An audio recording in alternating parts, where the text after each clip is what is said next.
اس صورت کی ایک آیت میں آیت نمبر 27 میں اللہ تبارک و تعالی نے ابراہیم علیہ السلام کا اللہ کے حکم سے حج کا اعلان کرنے کا ذکر ہے، اسی لیے اس سورہ کو سورہ حج کے نام سے موسوم کیا گیا۔ اس صورت میں اللہ تعالیٰ نے اپنی وحدانیت، حیات بعد الموت، وقوع قیامت، اجازت جہاد اور پچھلی امتوں کے حوالے سے احوال سے عبرت حاصل کرنے کا بیان فرمایا۔ اس کی پہلی آیت میں اللہ رب العالمین نے تقوی اختیار کرنے کا حکم دیتے ہوئے قیامت کی ہولناکیوں کو بیان فرمایا کہ یا ایھا الناس اتقوا ربکم، اے لوگو اپنے رب سے ڈرو، ان زلزلۃ الساعۃ شیء عظیم، کہ بے شک قیامت کا زلزلہ بڑی سخت چیز ہے، بڑی سخت چیز ہے۔ اور فرمایا کہ یوم ترونہا تذہل کل مرضعۃ عما ارضعت وتضع کل ذات حمل حملها وترى الناس سکارى وما هم بسکارى ولكن عذاب اللہ شدید۔ آیت نمبر 2 میں فرمایا کہ جس دن تم اسے دیکھو گے، ہر دودھ پلانے والی اپنے دودھ پیتے کو بھول جائے گی اور ہر حاملہ اپنا حمل ڈال دے گی، اور تو لوگوں کو دیکھے گا جسے نشے میں ہیں اور وہ نشے میں نہیں ہوں گے، لیکن اللہ کا عذاب بڑا شدید ہے۔ یعنی اتنا ہولناک منظر ہوگا اور اتنا دہشتناک ہوگا کہ اگر دودھ پلانے والی اس منظر کو دیکھ لے تو اپنے بچے کو بھول جائے۔ یعنی یہاں پر ایک استعارہ ہے کہ جب ماں اپنے بچے کو دودھ پلاتی ہے نا، چمٹا کر دودھ پلاتی ہے، تو وہ دنیا و ما فیہا سے بے خبر ہوتی ہے اور اپنے بچے کو بڑی محبت کے ساتھ دودھ پلاتی ہے۔ تو فرمایا کہ اگر دودھ پلانے والی عورت اپنے بچے کو دودھ پلانے والی ایسا منظر دیکھ لے تو دودھ پلانا اور اپنے بچے کو بھول جائے۔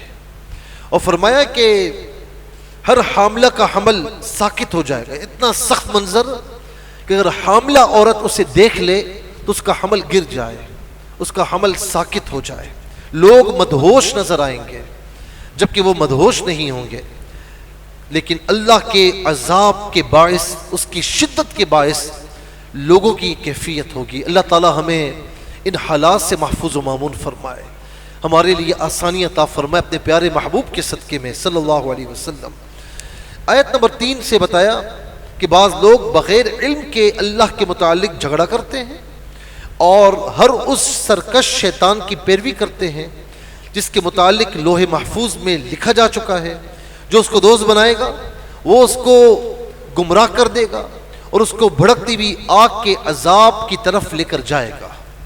میں یہاں پر یہ بات عرض کروں کہ شیطان کے بارے میں یہ کہا گیا کہ وہ ہمیشہ انسان کو بہکاتا ہے، بہکانے کی کوشش کرتا ہے، اور یہاں پر فرمایا کہ جو شیطان کا ساتھی ہو جائے نا تو پھر شیطان اسے اپنا ساتھی بنا لیتا ہے، لیکن روز قیامت شیطان اس کے کام نہیں آئے گا۔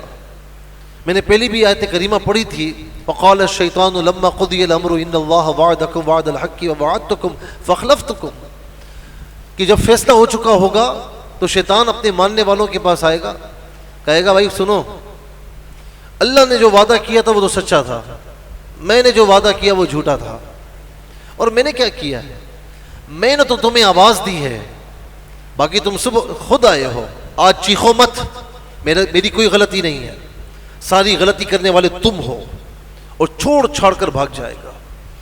جس طرح جنات میں شیاطین ہوتے ہیں اسی طرح انسانوں میں بھی شیاطین ہوتے ہیں۔ اور حضور نبی کریم صلی اللہ تعالی علیہ وسلم، کسی نے پوچھا کہ یا رسول اللہ کیا انسانوں میں شیاطین ہوتے ہیں؟ تو فرمایا کہ انسانوں کے شیاطین جنات کے شیاطین سے زیادہ خطرناک ہوتے ہیں۔ قل اعوذ برب الناس ملک الناس الہ الناس من شر الوسواس الخناس الذی یوسوس فی صدور الناس من الجنۃ والناس۔ یہاں پر جنات کا ذکر بھی ہے اور لوگوں کا یعنی انسانوں کا ذکر بھی ہے، اور جو انسان شیاطین کے نقش قدم پر چلتا ہے نا، پھر شیاطین یا شیطان اسے بہکاتا نہیں ہے، اسے اپنا ساتھی بنا لیتا ہے اور پھر اس سے کام لیتا ہے۔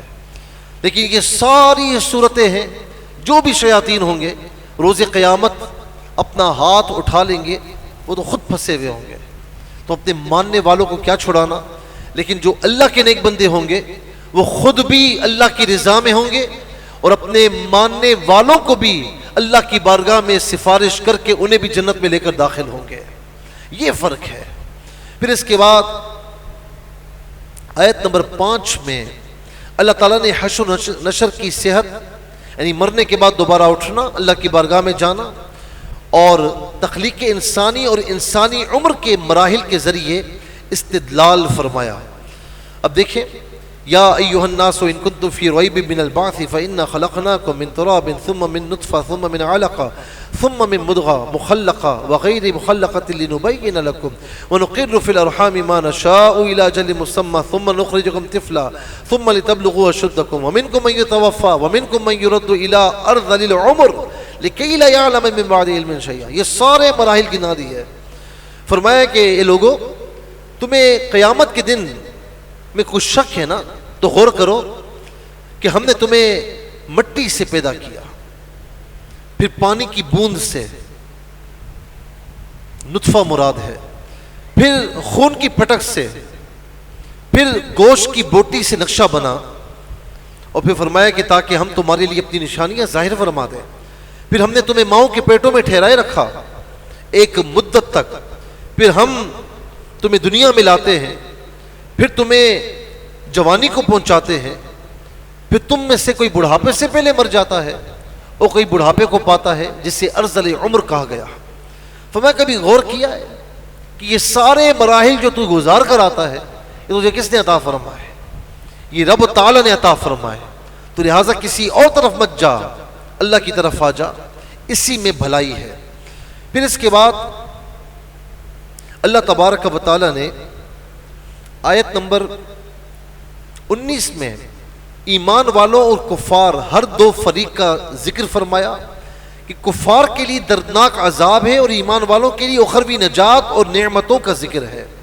اب آیت نمبر 19 میں آپ دیکھیں کہ رب تعالیٰ فرماتا ہے ھذان خصمان اختصموا فی ربہم فالذین کفروا قطعت لهم ثیاب من نار یصب من فوق رؤوسہم الحمیم. یہ دو فریق ہیں کہ اپنے رب میں جھگڑے، تو جو کافر ہوئے ان کے لیے آگ کے کپڑے اور ان کے سروں پر کھولتا ہوا پانی، یُسْحَرُ بِهِ مَا فِي بُطُونِهِمُ الْجُلُودُ، جس سے گل جائے گا جو کچھ ان کے پیٹوں میں ہے اور ان کی کھالیں بھی جل جائیں گی.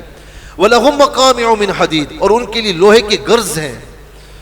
كُلَّمَا أَرَادُوا أَن يَخْرُجُوا مِنْهَا مِنْ غَمٍّ أُعِيدُوا فِيهَا، جب گھٹن کے سبب اس میں سے نکلنا چاہیں گے تو پھر اسی میں لوٹا دیے جائیں گے، اور حکم ہوگا کہ چکھو ذوقوا عذاب الحریق، آگ کا عذاب. پھر اس کے بعد فرمایا ان اللہ یدخل الذین آمنوا وعملوا الصالحات، آیت نمبر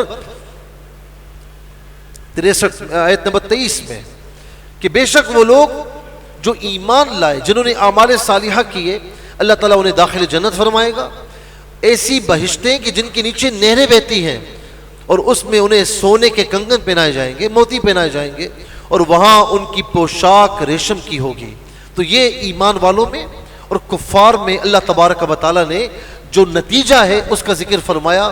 کفار کا نتیجہ یہ ہے جہنم کا عذاب، اور ایمان والے جو میرے ہیں ان کا نتیجہ یہ ہے کہ ان کا انجام یہ ہے کہ وہ جنت میں ہوں گے اور عیش و آرام کے ساتھ رہیں گے. پھر اس کے بعد آیت نمبر 27 میں حضرت ابراہیم علیہ السلام کو حکم دیا گیا وَأَذِّنْ فِي النَّاسِ بِالْحَجِّ يَأْتُوكَ رِجَالًا وَعَلَىٰ كُلِّ ضَامِرٍ يَأْتِينَ مِنْ كُلِّ فَجٍّ عَمِيقٍ، اور لوگوں میں حج کی عام ندا کر دے، وہ تیرے پاس حاضر ہوں گے پیادہ اور ہر دبلی اونٹنی پر کہ ہر دور کی راہ سے آتی ہیں. اب یہاں پر آپ دیکھیں، میں نے پہلے بھی آپ کو عرض کیا تھا کہ ابراہیم علیہ السلام کو جب حکم ہوا کہ آپ نے خانہ کعبہ کی تعمیر کر دی، اب کھڑے ہو کر اعلان کیجئے. وہاں پر تو اس کو کوئی آبادی نہیں تھی. فرمایا کہ اعلان کیجئے کہ لوگ یہاں پر حج کرنے کے لیے آئیں. تو عرض کی مولا میری آواز کہاں پہنچے گی، یہاں پر تو کوئی لوگ ہی نہیں ہیں. تو فرمایا کہ اعلان کرنا تمہارا کام ہے، تمہاری آواز، تمہارا اعلان اپنے بندوں تک پہنچانا یہ ہمارا کام ہے، یہ آپ کا کام نہیں ہے. ابراہیم علیہ السلام نے صدا دی جبل ابو قبیس کی پہاڑی پر چڑھ کر. یہ ابو القبیس کی جو پہاڑی ہے، یہ آپ اللہ تعالیٰ سب کو دکھائے، سب کو وہاں پر لے جائے۔ جب باب عبدالعزیز سے آپ نکلتے ہیں نا تو الٹے ہاتھ پر آپ کو یہ پہاڑی پوری نظر آتی ہے، یہ جبل ابو القبیس کہلاتی ہے، یہ پہاڑ کہتے ہیں اس کو، اور یہ دنیا کا پہلا پہاڑ ہے۔ یہ بات بھی یاد ہے کہ دنیا کا پہلا پہاڑ ہے۔ اور جبل ابو القبیس پر چڑھ کر ابراہیم علیہ السلام نے صدا دی کہ لوگو اللہ کے حج کے لیے، اللہ کے گھر کے حج کے لیے یہاں پر آؤ، اس کی زیارت کے لیے آؤ۔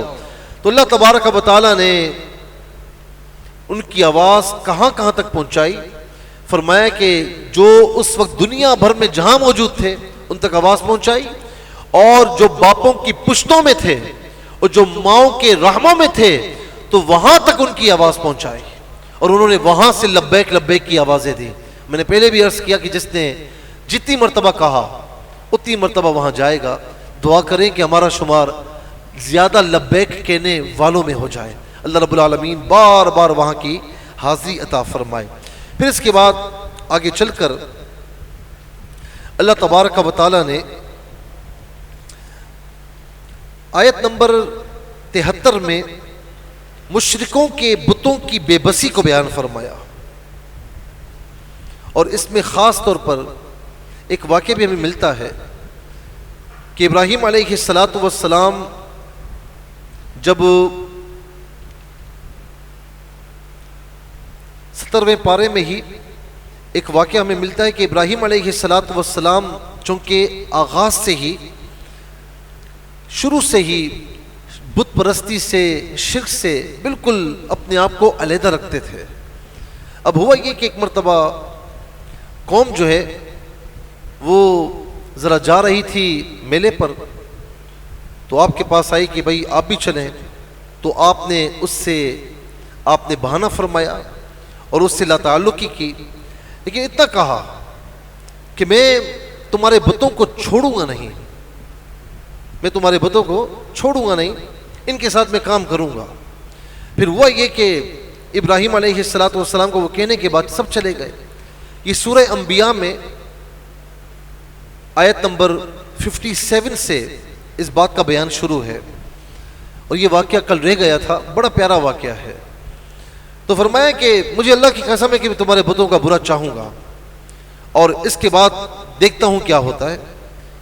جب سب چلے گئے فجعلہم جزازا الا کبیرا لہم لعلہم الیہ یرجعون، تو ان سب کو ابراہیم علیہ السلام نے کڑھاڑا ہاتھ میں لیا، ان سب کو چورا چورا کر دیا، الا کبیرا لہم، بڑے کو چھوڑ دیا، کلہاڑا اس کے کاندھے پر رکھا۔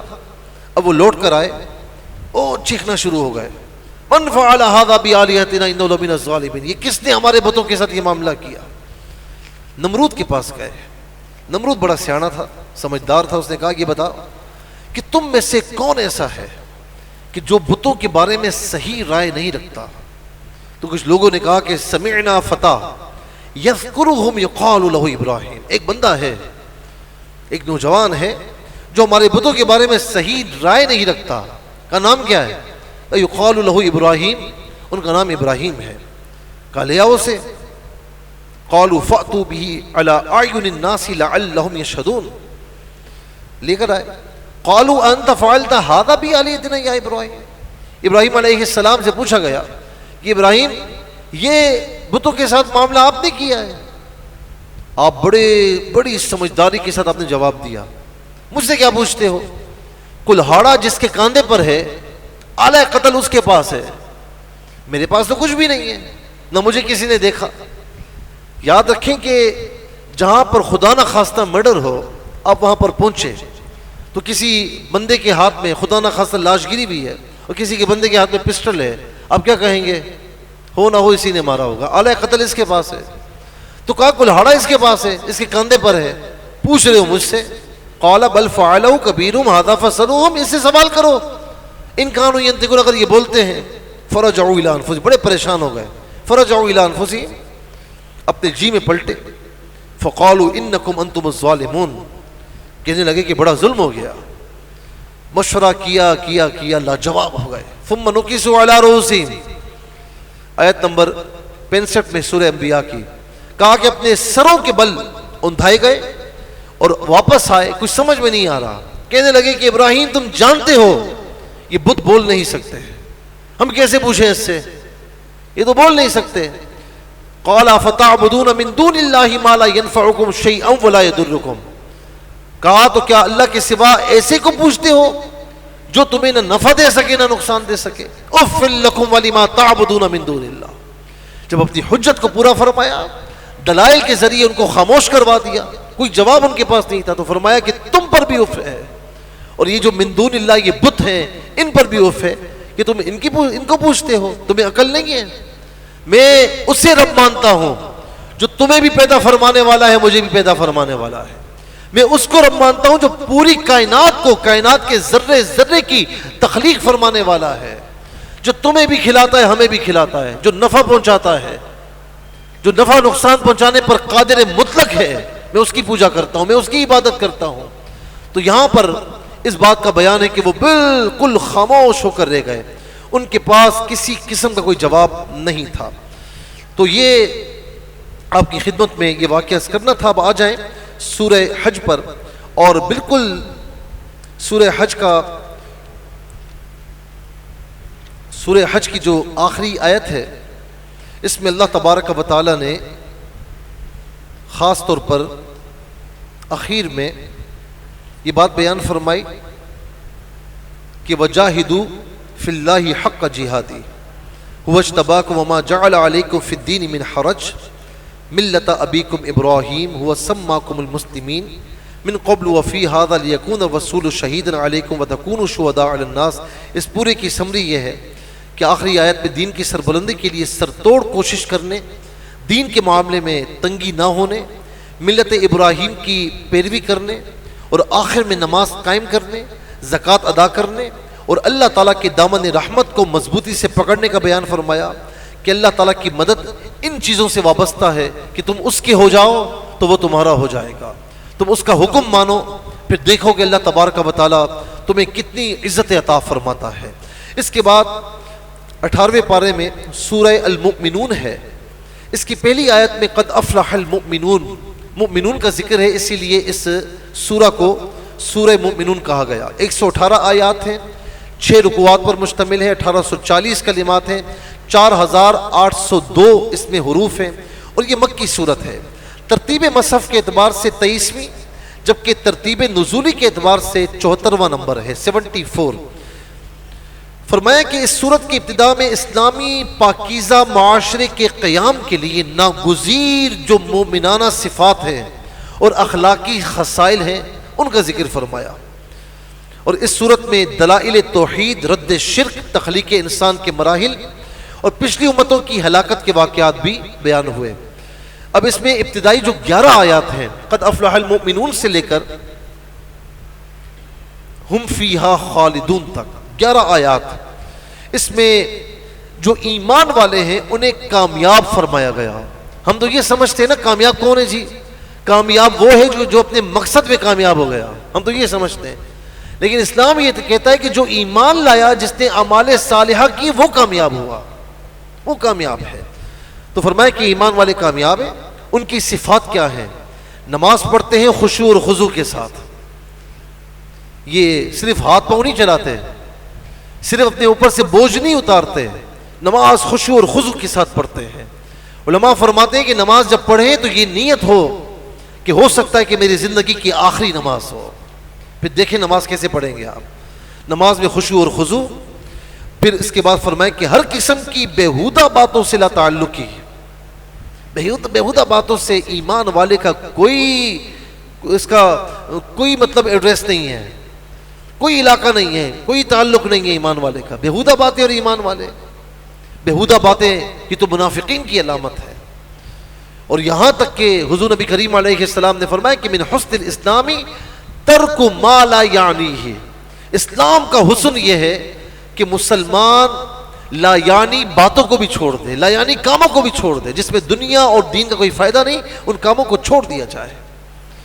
پھر اس کے بعد فرمایا کہ زکوٰۃ کی پابندی، اپنی پاک دامنی کی حفاظت، امانت اور عہد کی پاسداری، اور پھر نمازوں کی پابندی. اخیر میں فرمایا ان صفات کے حامل اہل ایمان ہمیشہ جنت میں رہیں گے.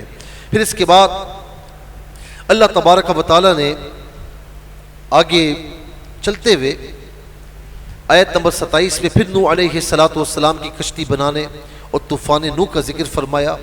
پھر اس کے بعد اللہ تبارک و تعالیٰ نے آگے بیان فرمایا آیت نمبر 96 میں کہ برائی کو اچھائی سے دفع کرنے کا بیان. اس کے بعد اپنے حبیب مکرم صلی اللہ علیہ وسلم کے ذریعے اللہ تعالیٰ کے بندوں کو ہر قسم کے شیاطین کے شر سے پناہ مانگنے کا طریقہ عطا فرمایا. اب یہاں پر آیت نمبر 96 کی طرف آ جائیں تو اس میں اللہ تبارک و تعالیٰ نے بڑے واضح انداز میں یہ بات بیان فرمائی. ادفع باللتی ہی احسن، ادفع باللتی ہی احسن السیئۃ نحن اعلم بما یصفون. فرمایا کہ جب تمہارے ساتھ کوئی برائی کرے نا تو اچھائی سے اسے روکو، اچھائی سے اس برائی کو پرے کرو. برائی کے بدلے میں برائی کرنا یہ مسلمانوں کا شیوا نہیں ہے. برائی ایک دن تو برائی کر لی، اب آپ بھی برائی کریں گے تو اس میں اور آپ میں کیا فرق رہے گا. جیسے وہ حضرت مالک بن دینار رحمۃ اللہ تعالی علیہ، روزانہ ایک کافر تھا، ان کا پڑوسی تھا، روزانہ کچرا ملتا، سارا کچرا لے کر ان کے دروازے پر ڈال دیتا. آپ کچھ نہ کہتے، چپ چاپ کچرا صاف کرتے، جا کر کچرے خانے میں ڈال دیتے، ڈسٹ بن میں، ایک لفظ نہ کہتے.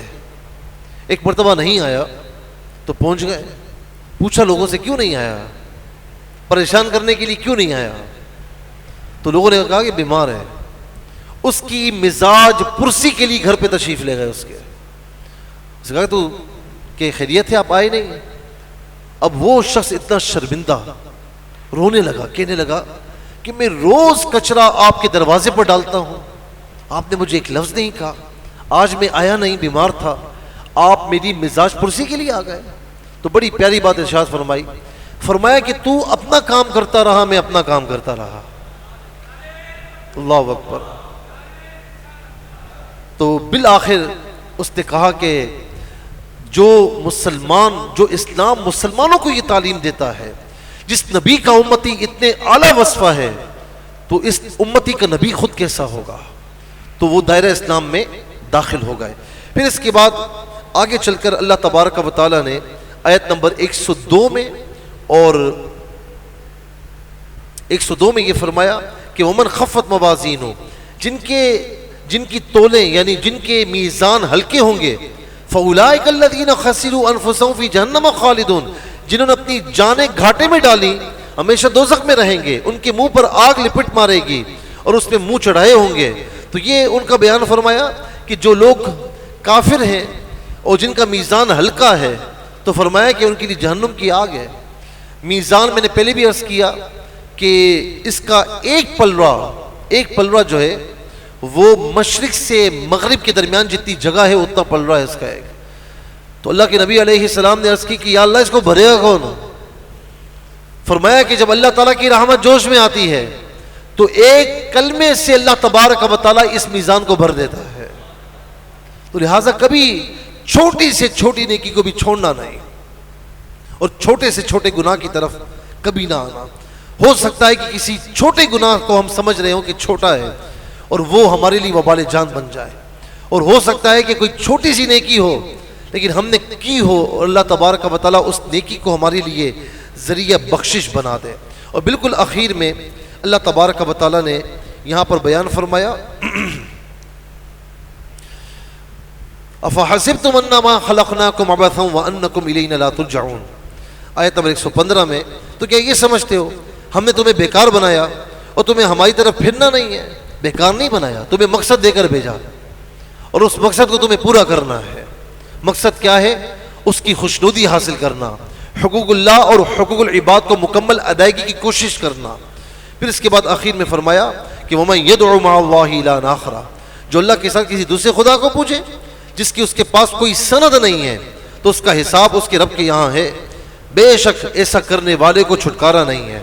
اور آخر میں اللہ کی بارگاہ میں دعا کیسے مانگی جائے، مغفرت اور رحم کیسے طلب کیا جائے، اس کے اللہ رب العالمین تعلیم ارشاد فرما رہا ہے کہ وَقُلْ، اے محبوبہ فرما دیجیے ان سے کہ اس طرح دعا مانگو، رب اغفر ورحم وانت خیر الراحمین، اے میرے رب مجھے بخش دے اور مجھ پر رحم فرما، تو سب سے بڑھ کر رحم فرمانے والا ہے. تو یہاں پر جو سورہ مؤمنون ہے وہ الحمدللہ مکمل ہوئی، اس کے بعد سورہ نور ہے۔ اب زندگی نے پھر موقع دیا انشاءاللہ تو پھر کبھی قرآن کا خلاصہ آپ کی خدمت میں عرض کیا جائے گا۔ ظاہر ہے کہ آج 30واں پارہ ہمارا والضحیٰ سے پہلے تک ہو چکا ہے، کل انشاءاللہ تراویح ہوگی، اس میں ختم القرآن بھی ہے، تو ظاہر ہے کہ کل ہم انشاءاللہ اس پر 27ویں شب کے حوالے سے، شب قدر کے حوالے سے، اللہ کی بارگاہ میں توبہ کے حوالے سے آپ کی خدمت میں عرض کریں گے۔ تو آج الحمدللہ اس مرتبہ یہ کوشش تو میری تھی کہ خلاصہ مکمل کیا جائے، لیکن بعض اوقات اس کی تفصیل اگر نہ بتائی جائے تو وہ موضوع تشنہ رہ جاتا ہے، تو میں نے کوشش کی کافی تیز چلانے کی، لیکن اب سورہ مومنون تک ہوا ہے، پھر کبھی موقع ہوگا انشاءاللہ تو انشاءاللہ اللہ کے کرم سے پورے قرآن کا خلاصہ آپ کی خدمت میں عرض کیا جائے گا۔ دعا کریں کہ اللہ تبارک و تعالی ہم سب کو قرآن سے جڑے رہنے کی توفیق نصیب فرمائے۔ ہم سے جو غلطیاں اس بیان میں، اس بیٹھنے میں ہوئی، اللہ رب العالمین اسے معافی عطا فرمائے۔ اللہ تبارک و تعالی روز قیامت ہم سب کو قرآن کی اور ماہ رمضان کی شفاعت سے بہرامند فرمائے۔